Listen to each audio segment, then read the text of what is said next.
మొన్ననే ఏమని 6 తారీఖు నాడు రావాలని చెప్పేసి ఏసీబీ ఇచ్చింది. ఇప్పటికే ఈడీనేమో 7 తారీఖు నాడు మీరు రావాలి అని చెప్పేసి ఇప్పటికే ఈడీ నోటీసులు ఇచ్చింది. వాళ్ళకంటే ముందే మా దగ్గరికి రావాలని చెప్పేసి ఏసీబీ ఏం పోటీ పడతా ఉన్నారు ఇద్దరు. ఫార్ములా ఈ రేస్కి సంబంధించి అందులో అసలు ఆ స్కామే లేదు, ఏమీ లేదు. మొన్న కోర్టుకు ఏమి చెప్పలేకపోయారు వీళ్ళు, ఏం చేయలేకపోయారు. ఇంత వ్యవహారం నడుస్తూ ఉంటే ఇప్పుడు ఈ విచారణ జరుగుతున్నది, విచారణకు రమ్మన్నది అంటే కోర్టు ఒకవైపు తీర్పు రిజర్వ్లో ఉన్నది. ఆ పిటిషన్ ఉంచాలనా, ఆ పిటిషన్ కొట్టేయాలనా, ఆ పిటిషన్లో అసలు అది విచారణకు అర్హత ఉందా లేదా, అందులో అవినీతి జరిగిందా జరగలేదా, ఏంది అనేది వీళ్ళు ప్రాథమిక ఆధారాలు కోర్టుకు సమర్పించలేదు, చూపించలేదు ఇప్పటిదాకా. దీంతో తీర్పు రిజర్వ్ పెట్టిరు. మరి ఆ తీర్పు ఎలా ఉండబోతుంది అనేది తెలియదు ఇంకా ఇప్పటిదాకా. కానీ 6 తారీఖు నాడు మీరు రావాల విచారణకు అని చెప్పేసి ఏసీబీ నిన్న నోటీసులు జారీ చేసింది కేటీఆర్. అంటే ప్రభుత్వము ఒక కక్షపూరితమైనటువంటి వ్యవహారంతో ఎట్లా నడుస్తుందో చూడండి. కోర్టులో ఒకవైపు అంశం నడుస్తూనే ఉన్నది, తీర్పు రిజర్వ్ అయింది. సరే అంటే అరెస్ట్ అయితే ఉండకపోవచ్చు, మరి చెప్పాల్సిన ఇన్ని రోజులలో చెప్పలే. ఏది ఈ దాదాపు అప్పుడెప్పుడు 19 తారీఖు డిసెంబర్ 19 తారీఖు నాడు కేసు నమోదు చేసిరు. ఇప్పటికో 20-25 రోజులు అవుతా ఉంది, 24 రోజులు అవుతుంది, ఇప్పటికి 25 రోజులు అవుతుంది. 25 రోజులల్లా ఒక్క ప్రాథమిక ఆధారం కూడా దొరకవటలేకపోయింది, ఒక్క చిన్న ఎవిడెన్స్ కూడా దొరకవటలేకపోయింది. చివరికి ఇప్పుడు ఏమంటుంది, మన కోర్టు తీర్పు రిజర్వ్ పెట్టిన తర్వాత ఇక మరి రేపు ఆ పుసుకున్న కోర్టు కొట్టేస్తే మన ఇజ్జత్ పోతుంది అని చెప్పేసి కనీసం ఒక్కసారన్నా విలువాల విచారణకు అన్నటువంటి దాంతో మరి అలా పిలిచిర్రా? దేనికోసం పిలిచిర్రు? ఈడీ 7 తారీఖు నాడు ఈడీ విచారణ ఉన్నది, ఈడీ తమ ఎదుట హాజరు కావాలని చెప్పారు. ఇప్పటికే ఇద్దరు ఆఫీసర్లు ఎవరైతే అరవింద్ కుమార్ కానీ బిఎల్ రెడ్డి గారు కానీ వీళ్ళెవరు కూడా మేము రాము, మాకు టైం కావాలని చెప్పేసి వాళ్ళు ఈడీకి లేఖలు రాశారు. మరి రేపు 7 తారీఖు నాడు కేటీఆర్ గారు పోతారా పోరా అనేది ఇంకా తెలియదు. వాళ్ళ న్యాయవాదులు ఏ రకమైనటువంటి అది చేయబోతా ఉన్నారు, ఈడుతో ఎట్లా చేయబోతా ఉన్నారు అనేది తెలియదు ఇంకా. అది అలా నడుస్తూనే ఉన్న క్రమం లోపల ఇప్పుడు ఏసీబీ ఎంటర్ అయింది. ఏసీబీ ఎంటర్ కాదు, ఏసీబీ మళ్ళీ ఈడీ కంటే ముందుగానే మా దగ్గరికి రావాలని చెప్పేసి నోటీస్ జారీ చేసింది.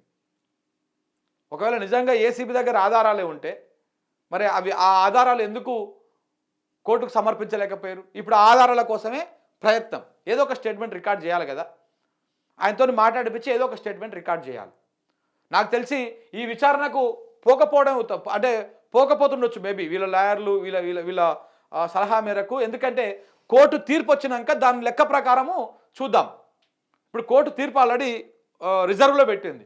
ఆ తీర్పు వచ్చినాక కోర్టు ఏమని తీర్పిస్తుంది, ఎట్లిస్తుంది, దాని తర్వాత నాకు తెలిసి వీళ్ళు విచారణకు పోయేటువంటి అవకాశం ఉంటుంది. ఇప్పుడు పోకపోవచ్చు. కోర్టు ఏమిస్తుందో అసలు ముందు ఆ పిటిషనే కొట్టేసింది అనుకో. కోర్టు తీర్పులో ఏసీబీ వేసినటువంటి పిటిషన్నే వీళ్ళు క్వాష్ పిటిషన్ వేసారు. ఏసీబీ పెట్టినటువంటి కేసు ఎఫ్ఐఆర్నే వాళ్ళు కొట్టేసారు అనుకో, కోర్టు కొట్టేసింది అనుకో, ఇంకా కేసే లేదు కదా. అందుకే ఈ తీర్పు వచ్చినాక వెయిట్ చేస్తారు కావచ్చు. నాకున్న అవగాహన మేరకు, నేను అనుకుంటున్న దాని మేరకు ఈ కోర్టు తీర్పు వచ్చినాక హైకోర్టులో ఏదైతే ఉందో ఆ హైకోర్టు తీర్పు ఇచ్చేంత వరకు వెయిట్ చేస్తారు కావచ్చు. చూడాలి ఏం జరగబోతుంది అనేది. ఇంకో ఇదే ప్రధానంగా చూడండి, పత్రికలు మొత్తము ప్రధానంగా ఇదే తీసుకొచ్చి రాష్ట్రం చూడండి. ఇగో కేటీఆర్కు అనీషా పిలుపు, అంటే అవినీతి నిరోధక శాఖ పిలుపు అనమాట. 6న విచారణకు హాజరు కావాలని నోటీసు, 8న అరవింద్ కుమార్, 10న బిఎన్ఎడ్ల విచారణ. ఫార్ములా ఈ రేస్ దర్యాప్తు ముమ్మరం చేశారు. ఫార్ములా ఈ రేసు కేసులో మాజీ మంత్రి కేటీఆర్ను విచారించడంపైన అవినీతి నిరోధక శాఖ దృష్టి సారించింది. తమ కార్యాలయంలో విచారణకు హాజరు కావాలని శుక్రవారం రోజు నోటీసులు జారీ చేసింది. ఎందుకంటే ఇదే కార్యాలయానికి పోయిన రేవంత్ రెడ్డి, అదే కార్యాలయానికి తీసుకుపోయారు రేవంత్ రెడ్డిని గతంలో అరెస్ట్ చేసి 50 లక్షలతో దొరికింది కదా అప్పుడు. సో ఇప్పుడు అదే కార్యాలయానికి కేటీఆర్ను పిలిచాలి, ఈగో సాటిస్ఫై కావాలి. అందుకే ఈ ప్రయత్నం అన్నట్టు. ఈ నెల 6న ఉదయం 10 గంటలకు రావాలని అందులో పేర్కొన్నది. ఇదే కేసులో నిందితులుగా ఉన్న హెచ్ఎండిఏ పూర్వ కమిషనర్ అరవింద్ కుమార్ను 8న, విశ్రాంత చీఫ్ ఇంజనీర్ బిఎల్ఎన్ రెడ్డిని 10న విచారించాలని నిర్ణయించింది. ముగ్గురు నుంచి వాంగ్మూలం సేకరించిన అనంతరమే తదుపరి కార్యాచరణపైన దృష్టి సారించనున్నది.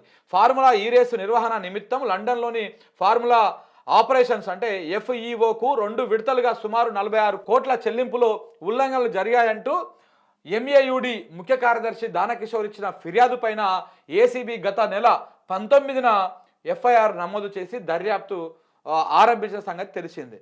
సో ఇది ఏం చేయబోతా ఉన్నారు అంటే, ఇట్లా వాంగ్మూలం తీసుకురు అనుకో, ఈ వాంగ్మూలంలో ఏమైనా దొరుకుతుందేమో, మనకు దొరికితే దాన్ని కోర్టులో చెప్పొచ్చు.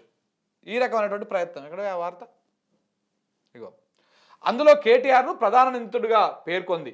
దానిని కొట్టివేయాలని ఆయన హైకోర్టును ఆశ్రయించారు. తీర్పు వెలువరించే వరకు కేటీఆర్ను అరెస్టు చేయవద్దని, దర్యాప్తు కొనసాగించుకోవచ్చని ఏసీబీని హైకోర్టు కూడా ఆదేశించింది. ఈ క్రమంలోనే అనీషా అంటే అవినీతి ఏసీబీ తాజాగా కేటీఆర్కు నోటీసులు ఇచ్చింది. ఫార్ములా ఈ రేస్ వ్యవహారంలో ఎన్ఫోర్స్మెంట్ డైరెక్టరేట్లో నమోదైన కేసులో ఈ నెల 7న ఆయన విచారణకు హాజరు కావాల్సి ఉంది. ఆ లోపలనే వీళ్ళు నోటీసులు ఇచ్చారు.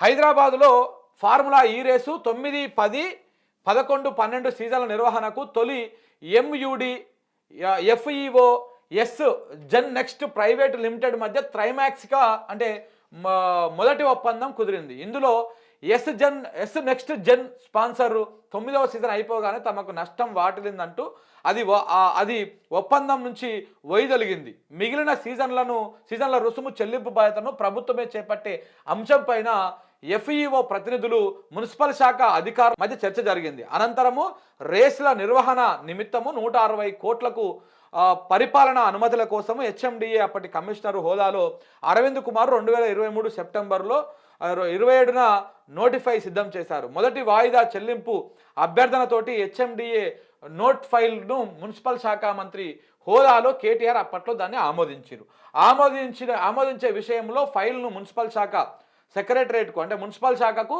సర్క్యులేషన్ చేయలేదని ప్రాథమిక దర్యాప్తులో గుర్తించారు. ఆర్థిక శాఖ నుంచి అనుమతులు పొందలేదని తేల్చారు. హెచ్ఎండిఏ ఫైల్పై 160 కోట్లకు పరిపాలనా అనుమతులు మంజూరు చేసే అధికారము మంత్రికి లేదని, వాటిపై కేటీఆర్ను విచారించే అవకాశం కనిపిస్తోంది. ఏది 160 కోట్లు నోటిఫై చేసేటువంటి అధికారము కేటీఆర్కు లేదు, మంత్రిగా ఆయనకు లేదు. కాబట్టి దీని మీద మేము విచారణ చేస్తామని చెప్పేసి ఏసీబీ ఆరోపిస్తూ ఉందంట. వాటిపైన కేటీఆర్ను విచారించే అవకాశం కనిపిస్తుంది.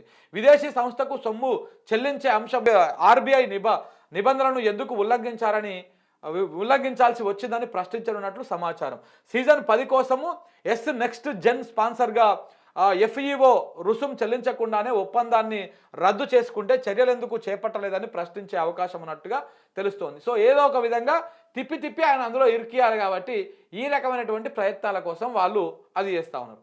ఈ రకాలైనటువంటి ప్రయత్నాల కోసం అంటే ఎక్కడో ఇప్పుడు విచారణ చేసిరనుకో, తీర్పు రాకముందుకే విచారణ చేస్తే వీళ్ళు ఏదో ఒక రకంగా సాక్ష్యాలు ఆధారాలు సేకరించవచ్చు. కాబట్టి ఈ రకమైనటువంటి ప్రయత్నాలు చేస్తున్నట్టుగా కనబడతా ఉంది. చూడాలి ఏం జరగబోతుంది ఇందులో అనేది.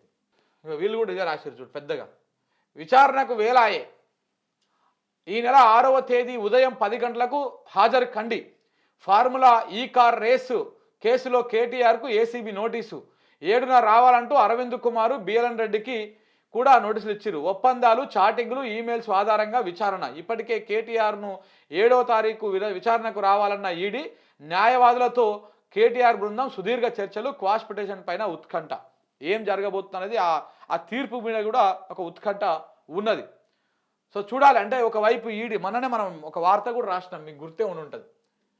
మనం 29వ తారీఖు నాడు రాసినాం ఈ వార్తను చూడండి. అయితే ఏసీబీ లేకుంటే ఈడీ ఇడిచిపెట్టాం. ఇగో ఈ చిన్న ఓలనేమో రేవంత్ రెడ్డి వేస్తున్నాడు. ఒకవేళ ఈ ఓలకు చిక్కకపోతే ఈ ఓలలో ఇక్కొచ్చని మోడీతోటి ఈడీని పెట్టి ఈ ఓల వేపిస్తున్నాడు. సో ఇట్లా ఇద్దరు కలిసి ఒకవైపు ఈడీ ఒకవైపు ఏసీబీ ఏదో ఒక సైడు దొరకాలి నువ్వు. అయితే ఏసీబీకి దొరకు, లేదంటే ఈడీకి దొరకు. ఇట్లా ఈ రకంగా ఇరికించేటువంటి ప్రయత్నం చాలా అద్భుతంగా ఇడిచిపెట్టారంట. ఏదేమైనా ఇడిచిపెట్టకుండా ఈ రకంగా ప్రయత్నాలు చేస్తూ ఉన్నారు, ఈ రకంగా ఒలేసేటువంటి ప్రయత్నాలు చేస్తూ ఉన్నారు.